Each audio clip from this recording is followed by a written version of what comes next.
I spent a full week in Istanbul as a digital nomad. And if you were thinking about coming there, don't worry, I give you a clear breakdown on where to stay, because Istanbul is one of the biggest cities in Europe. And you'll also get all the ins and outs. The food, the spots worth seeing, the community, and of course, the prices. And trust me, some of them, they will surprise you. If you're new here, I am Job Baltes, full-time homeless with a laptop and Wi-Fi while building my business. After leaving Amsterdam, Istanbul was the first place I visited, since I was curious and it was on the way to Thailand, where I am now. So, if you're curious about visiting Istanbul as a remote worker or entrepreneur, or just curious on what it's like, this video is for you. Istanbul is big, like accidentally walking 20,000 steps before lunch big. So let's talk neighborhoods and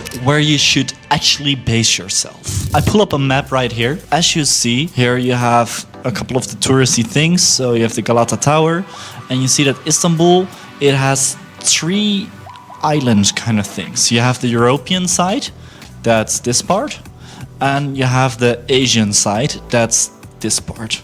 When it comes to places to stay, it really depends on what you want and what you want to do. I stayed here near the water in a really nice hotel where we had a really cool view during breakfast, but we needed to walk up a hill to go to the city. If I would book another hotel in this area, so the Boyolgul districts, I have no clue how you pronounce this correctly. I would probably book somewhere here near Galata Tower. If you want to go to the older districts of the European side, you could book somewhere here.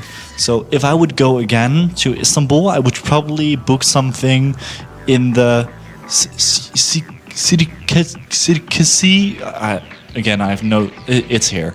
I have no clue how you call it. And if you want a concrete map, like here you see the districts and some names of the districts on where is what, you can use this map. And as you see, here you have the Galata Tower, here you have one of the bigger mosques, here's the bazaar, you have the two bridges, and here you have the tram thingy in the Galata Tower. Here you see the Asian side.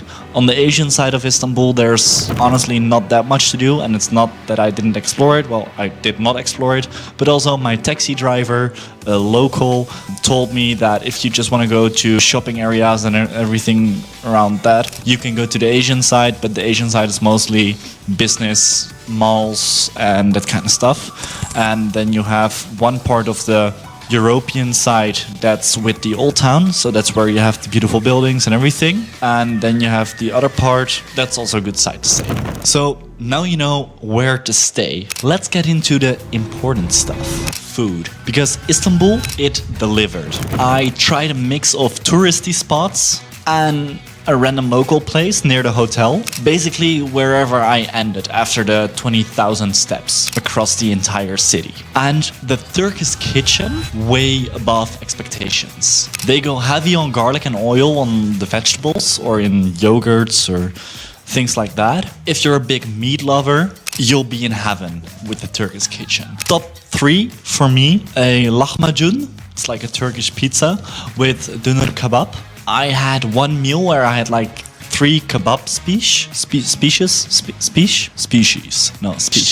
One was with beef, or in Turkish it's kofte. It's like some kind of seasoned beef. One was with lamb and one was with chicken. But all 3 of them were really good. I was especially surprised of the lamb though. Like the lamb was amazing. And of course you have the baklava. Sugar coma. Yes. Worth it? Absolutely. Especially eaten during a sunset. I probably ate more calories than I burned that entire week, since you see shops with Turkish delight everywhere. And believe me, it is worth trying. Also the pide, some kind of Turkish pizza bread thingy with some minced meat or kufte. It's really good, especially if you have it for lunch. All in all, when it comes to food, you just don't need to worry about it when you're in Turkey, especially Istanbul. But hey, You can't just eat and nap all day. So here's what I actually got to see when I wasn't chewing through kebabs. Did I see everything Istanbul had to offer? Definitely not. Most of the days were split between my laptop and exploring what's possible. But here is what I did check out, what I actually recommend. First up, the Grand Bazaar. Massive. Over 4,000 shops. Spices, leather, and fake designer everywhere. I even found an oil-based perfume place, which was kind of an experience on itself. Pro tip, bring cash. Haggle on everything. It's expected. If you pay full price, you messed up. But just know, everything is not as cheap as you would think. Galata Tower? It's the oldest tower in this city. You can go up, unless you're obsessed with towers. It's just something you would see and check off. But it was really nice to wander through the city on that part of the European side. It even has a small tram thingy, just like Lisbon. Don Blanc Palace, I probably pronounced that horrible.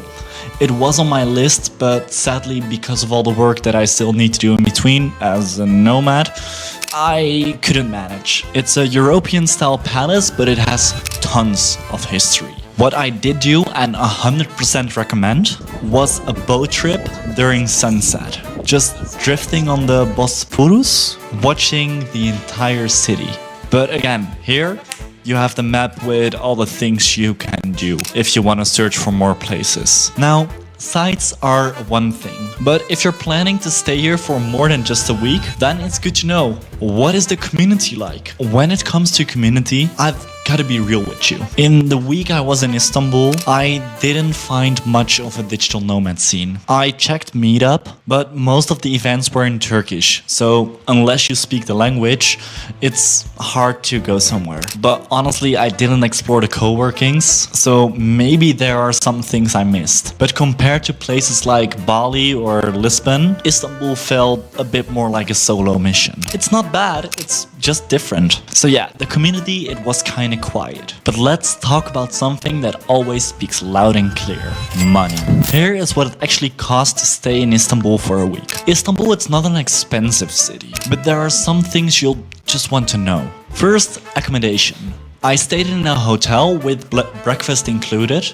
I paid roughly 300 euros for it and booked it on booking.com. Not bad at all. Food? Roughly 10 to 20 euros a meal. You can say 15, but it really depends on where you eat and of course what you eat. If you're at a more local spot outside of the touristy places, of course it's cheaper, but make sure to bring cash because they prefer you to pay things with cash there over card.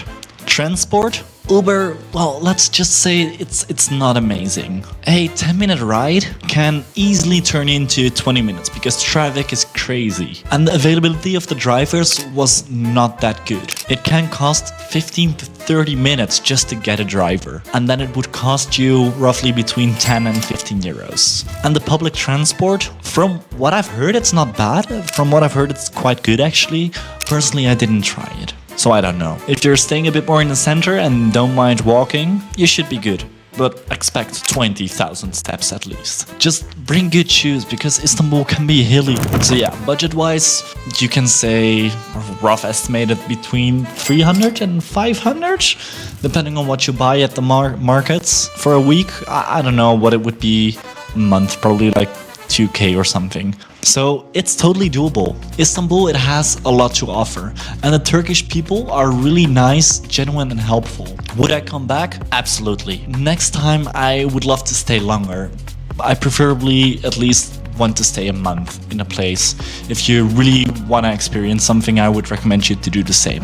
Also, next time there, I need a gym. Because not working out while eating like a king, borderline dangerous. If this video helped you, drop a like. Subscribe if you want to follow this homeless guy building his business and traveling the world while also networking. You will see a lot of ins and outs, and I promise you there's a lot of really cool stuff coming. And if you like this video, you probably like this one as well. Really, check it out. Visionaries, keep on building, and as always, take action.